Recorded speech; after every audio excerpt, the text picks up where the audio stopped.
इल्म और हिकमत से भरी दिलचस्प इस्लामी कहानियों के लिए हमारे चैनल को सब्सक्राइब करें। बहुत पुराने वक्तों की बात है। एक वीरान से रेगिस्तानी इलाके में, जहां दिन में सूरज आग बरसाता था और रात को सन्नाटा बोलता था, एक छोटा सा कस्बा हुआ करता था। उस कस्बे में एक गरीब लेकिन बहुत ईमानदार कुम्हार रहता था। उसका नाम सालिम था। सालिम मिट्टी से बर्तन बनाता था और उसी से अपनी रोजी कमाता था। उसके हाथों में हुनर था, लेकिन जेब में हमेशा कमी रहती थी। सालिम की एक ही औलाद थी, एक बेटा जिसका नाम नसीर था। नसीर बचपन से ही बहुत समझदार, सब्र करने वाला और अल्लाह पर पूरा भरोसा रखने वाला लड़का था। वो अपने वालिद के साथ मिट्टी गूंधता, चाक घुमाता और बर्तन सुखाने में मदद करता। वालिद बेटे से कहते, बेटा, दौलत कम हो तो गम नहीं, लेकिन ईमान कम नहीं होना चाहिए। वक्त गुजरता गया। एक साल ऐसा आया कि बारिश बिल्कुल नहीं हुई। कस्बे में अकाल पड़ गया। लोगों के पास खाने को कुछ नहीं था।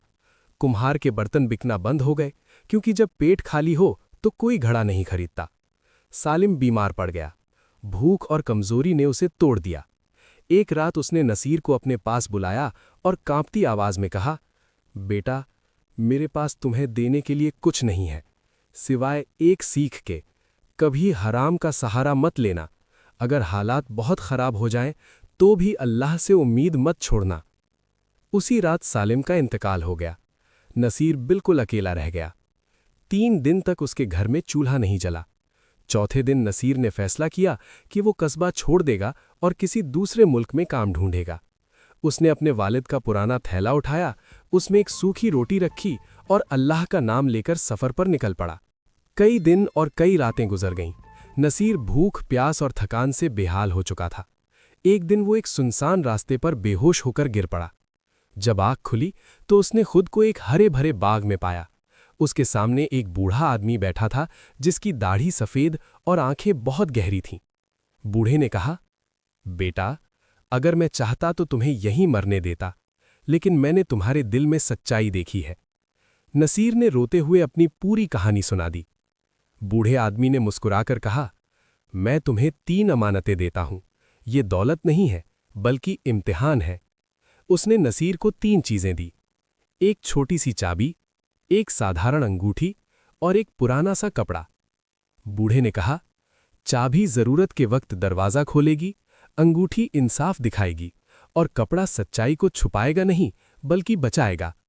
इतना कहकर बूढ़ा गायब हो गया। नसीर आगे बढ़ता रहा। कुछ दिनों बाद वो एक बड़े शहर पहुंचा।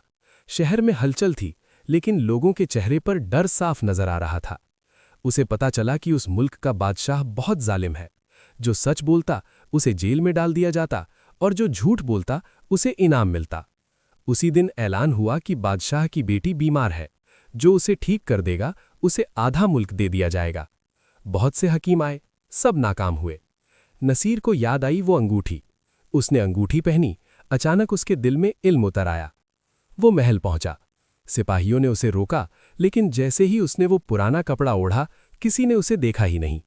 वो शहजादी के कमरे में पहुंचा।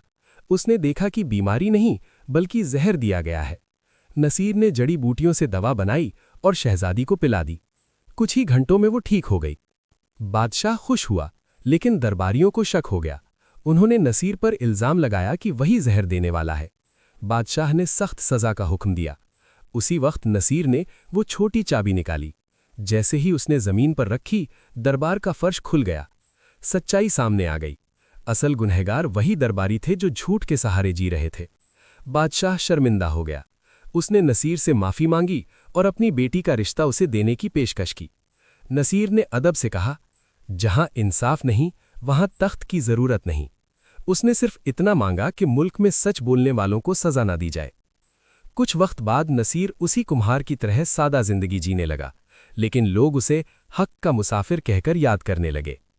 ये कहानी हमें सिखाती है कि दौलत नहीं, नीयत काम आती है, और जो इंसान अल्लाह पर भरोसा रखता है, उसके लिए अल्लाह ऐसे रास्ते खोल देता है जिनकी उसने कभी कल्पना भी नहीं की होती। दोस्तों, अगर ये कहानी पसंद आई हो तो लाइक ज़रूर करें। कमेंट में बताएं कि आप किस जगह से देख रहे हैं, और हमारी इस्लामी कहानियों के लिए चैनल को सब्सक्राइब करना ना भूलें।